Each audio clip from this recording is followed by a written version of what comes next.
انا كان عندي ولدين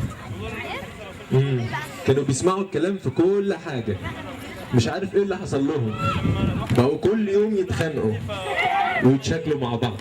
ينفع الاخوات يتخانقوا؟ انا كل يوم كان بسبب شكل، ودلوقتي هنشوف سبب من الاشكال دي. العب كورة العب كورة بقى.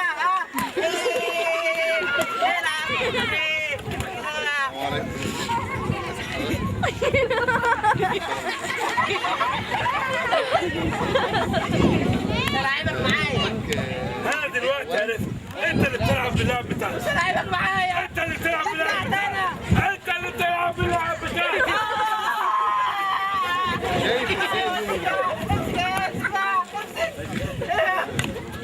سأضربك.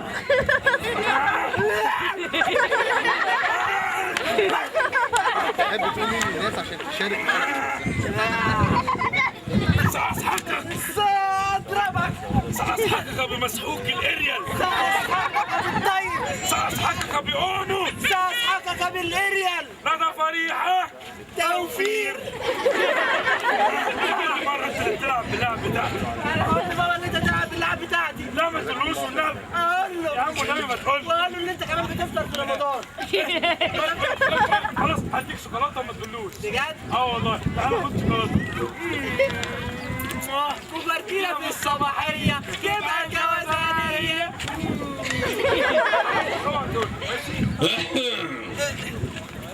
انا سمعت كده ان في واحد بيفطر في رمضان. مين فيكم يا اولاد بيفطر في رمضان؟ تعالى لله لله لله لي يا حبيبي تعالى لي. ده انا اللي هصحكك. انت بتفطر في رمضان يالا بشير يالا؟ لا والله ما أيوة يا بابا بيفطر في رمضان يا بابا. انت شفته؟ ها؟ شفته؟ شفت مين؟ اخوك هو بيفطر في رمضان. أيوة يا بابا شفته. كان بياكل ايه؟ كان بياكل ايه؟ إيه يا بابا أنت هبل؟ كان بياكل يا بابا، فتح الثلاجة يا بابا وطلع أكل جبنة. بنت اللعيبه الجبنه بتاعتي؟ لا والله يا بابا ما كانت حاجه، انا كنت صايم. المهم انا مش مصدقك اللي هو فطر في رمضان، بس انا مشكلتي الوحيده اللي انتوا بتتخانقوا كل يوم مع بعض. ينفع تتخانقوا مع بعض؟ ما ينفعش. طب يلا، ما ينفعش. لو سمعتكم بتتخانقوا تاني هديك بالسيخ المحمي في صرصور ودنك. حاضر بلاش الصرصور. في طرطور ودنك. يلا مش عايز اسمع خناق تاني. ها؟ يلا تصبحوا على خير. انت بتقول له اللي انا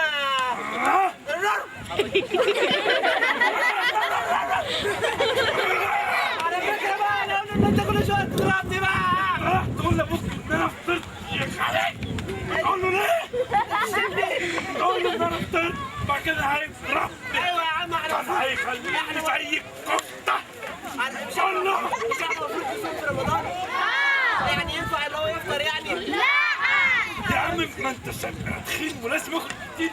يلا ما اسمع. ينفعش بقى ما ينفعش. انت اخويا بنصحك بقى. طيب يا عم خلاص مش هفطر تاني في رمضان، بس انت كل سنه تتخانق معايا. انا تتخانق معايا. انت اللي تتخانق وبتضربني وبتلعب باللعب بتاعتي. لا انت تتخانق معايا. لا لا انت انت تتخانق معايا.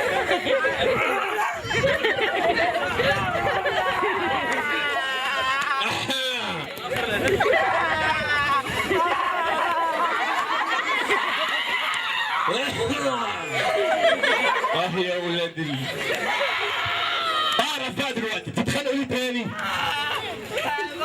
انت اسكت. هات بس المايك ده. يضربني يا بابا. صوتك وحش زي امك. والله لا الا امي بقى. مسافره.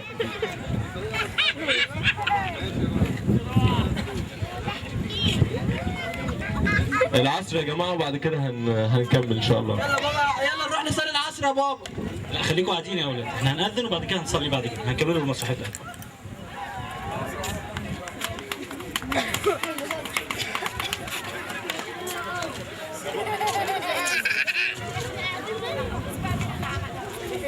الله أكبر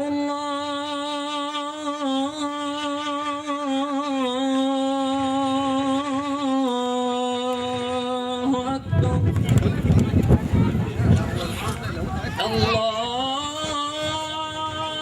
الله أكبر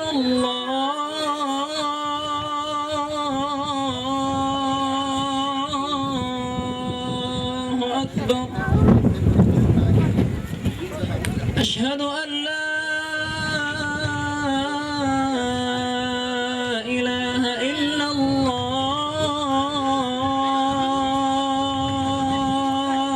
الله أشهد أن لا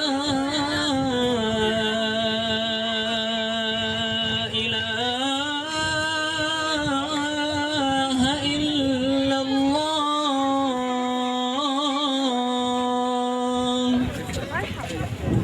أشهد أن محمد رسول الله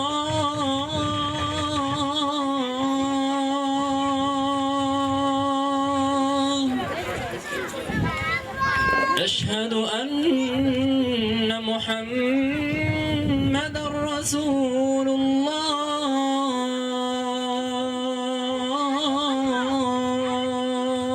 الله حي على الصلاة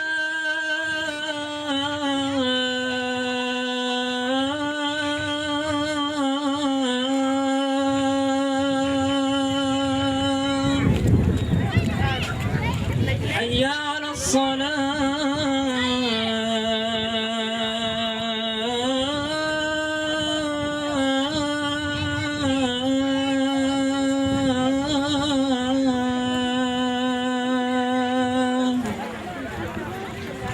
حي على الفلاح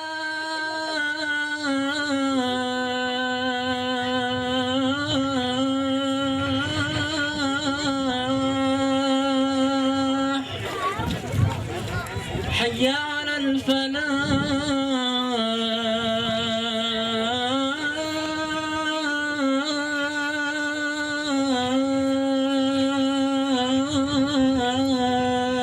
الفلاح الله أكبر الله أكبر لا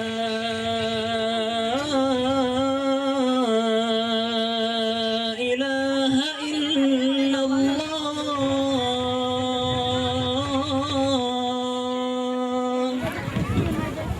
ايه ده؟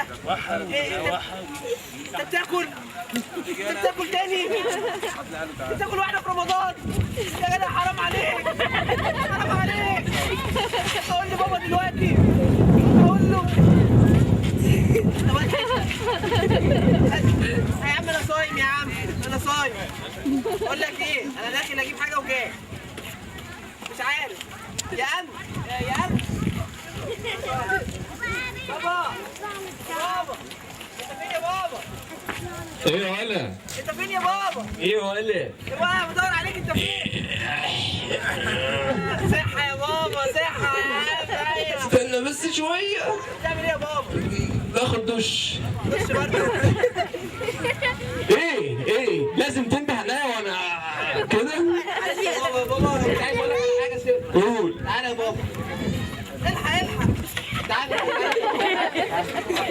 قول يا ولا. اقول لك ايه بابا هو ايه الدور اللي بيجري ورانا ده؟ شغل اخويا أنا؟ بقول لك يا بابا انا كنت عايز اقول لك على سر كده يا بابا بس انا خايف لو ان انا بفتن ولا حاجه يا بابا لا قول. بس انا لازم اعمل كده يا بابا ده اخويا ولازم انصحه يعني يا بابا عمل ايه الواد؟ بابا عمل ايه يا ولا؟ هو فين مين؟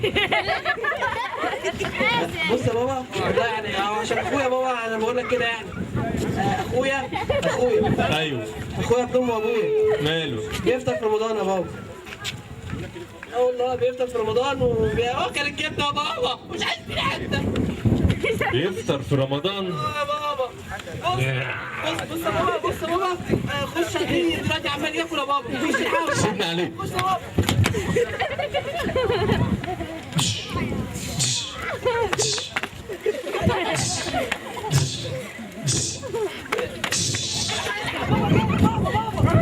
تعالى تاكل ايه؟ ده تنسى ليه؟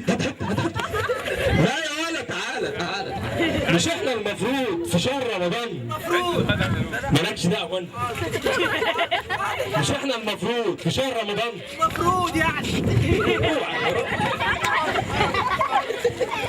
بيفرح في المصاب. مش احنا المفروض في شهر رمضان؟ شهر ايه؟ رمضان. المفروض يعني يا بابا المفروض. اضربك بالشلوت.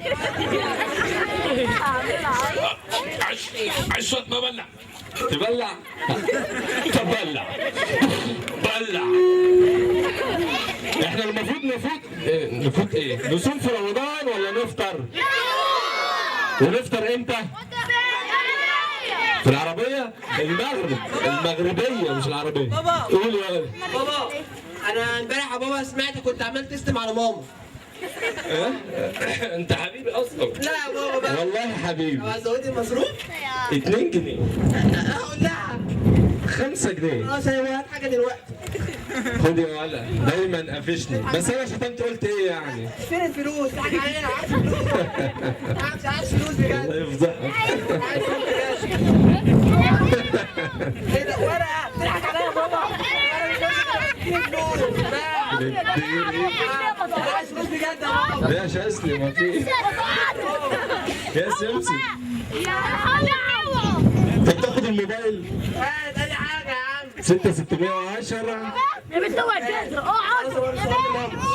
برافو عليك يا ولد. ادي عايز إيه تاني؟ انا عايز ماما يا بابا.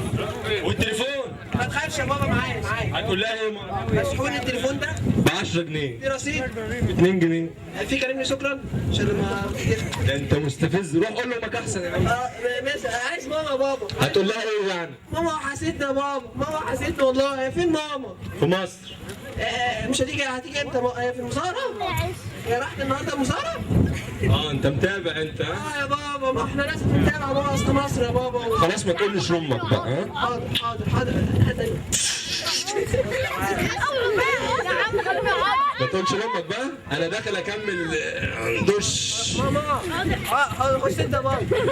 دش. خد يا بابا. هات بس المايك بس عشان ماما تيجي. مايك. يلا خش انت استحمى. ماما يا ماما ازيك يا ماما؟ انا مش امك انا. انت بتقول لابوك ان انا كلت. انا ما قلتش حاجه يا عم. انا لازم اكل عشان اتخين. بس احنا في رمضان انا بتخس يا عم. يا عم مش عايز. اعمل ريجيم زيي. ايه ده؟ هو كده؟ فرع لوز كده؟ والله يا ماما. ايه؟ والله يا بابا. هو انت كل حاجه تفتن عليها؟ يعني انت دلوقتي زعلت مني ان انا باكل وانتوا صايمين ومش زعلان من نفسك انك فتان؟ انا فتان؟ يا عم انا عايز مصلحتك يا عم. يا عم انا هقول لك على حاجه. الفتنه اشد من الايه؟ الايه؟ الفتنه اشد من الاكل. سمعت؟ يعني انت برضو بتعمل حاجه غلط. انا ما انا عايز مصلحتك برضه.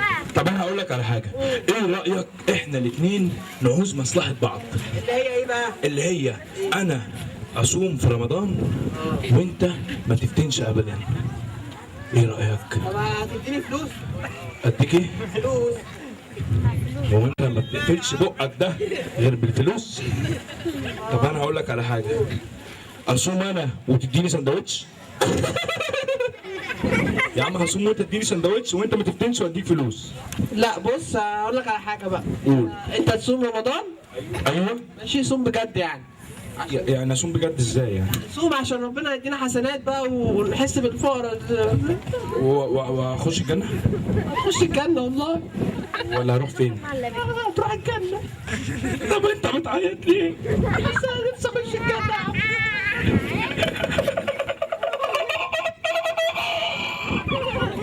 انا هبطل يا عم. انا هبطل. انا هبطل ان انا اكتب تاني وهبطل ان انا افتن تاني. قفشتكم انتوا اللي تعالوا لي. يعني واحد بيفطر في رمضان وانت بتفتن عليه. لا يا بابا انا كنت جاي عشان اديك الموبايل. يا بابا؟ انت مادي على فكره. طيب انا احمد مش مجدي. حاجه من الاثنين، يا تصوم في رمضان، انت احمد مش مادي ها. انت هتصوم في رمضان ها؟ ان شاء الله هتصوم. هيصوم ولا يفطر؟ هيصوم. عشان حرام صح؟ ماشي، ادي واحد عالجنا المشكله بتاعته، والتاني فين؟ هو راح فين؟ هو الواد ده بيجري كده ليه؟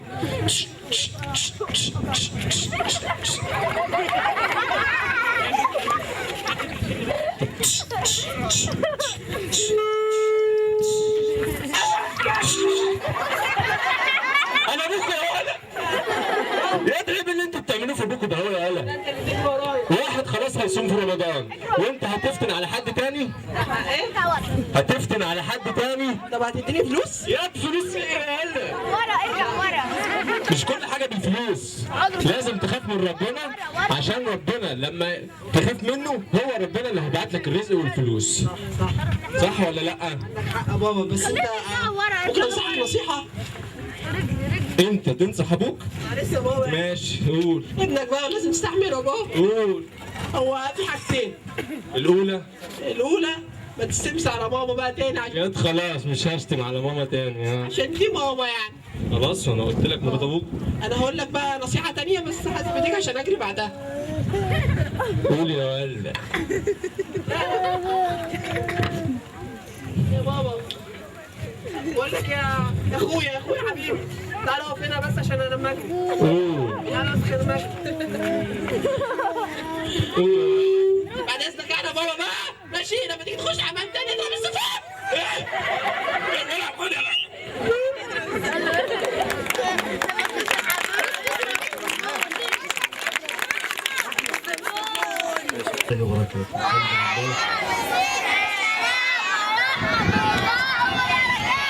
الحمد لله والصلاة والسلام على رسول الله صلى الله عليه وسلم. صلى الله عليه وسلم. بارك الله فيك يا أمور في هذا اللقاء الجميل الممتع. نسأل الله عز وجل أن يبارك في الحضور جميعا، وأن يبارك في أولادنا وبناتنا، وأن ينشئهم التنشئة الصالحة المباركة.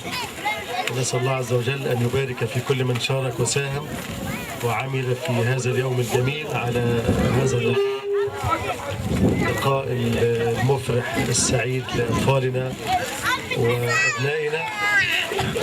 ومثل هذه اللقاءات الجميلة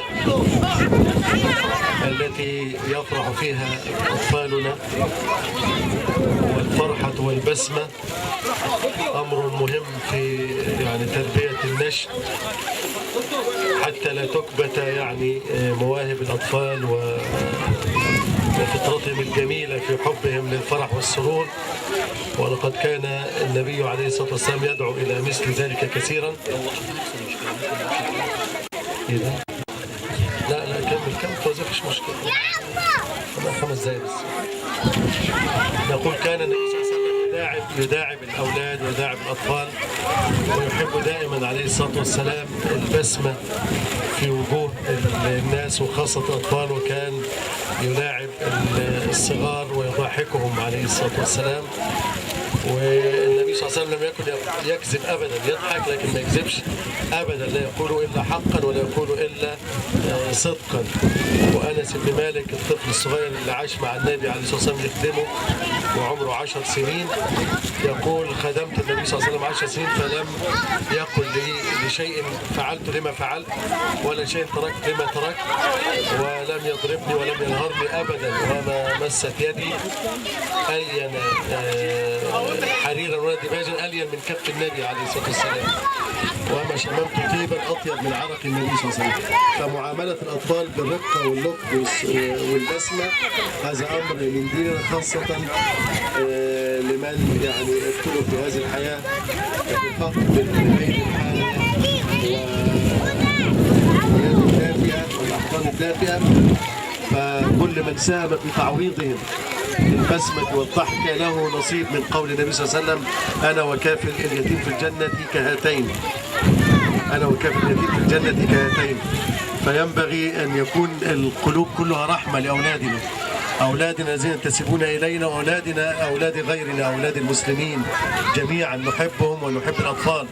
وكما قيل أن دول يعني ملائكة الأرض، يعني هؤلاء الأطفال البراءة والطهارة والنقاء لا يضمرون حقدا ولا غلا لأحد، لم تتكون بعد الإرادات والأغراض عندهم، فلذلك تجدهم على الفطرة الحانية البسيطة السهلة. فساهموا جميعا في أن نزيد من فرحتهم ومن سرورهم، وأن نكسر من هذه التجمعات، وإن جهدنا وتعبنا في هذه اللقاءات لكن ابتغاء وجه الله عز وجل واحتسابا في ميزان الحسنات بالمنهج الجميل البريء، نعلم أطفالنا من معاني ديننا الجميل العظيم، معاني سهلة جميلة، كيف يتحابون، كيف يصلون، كيف يحسنون عقيدة التوحيد والإيمان.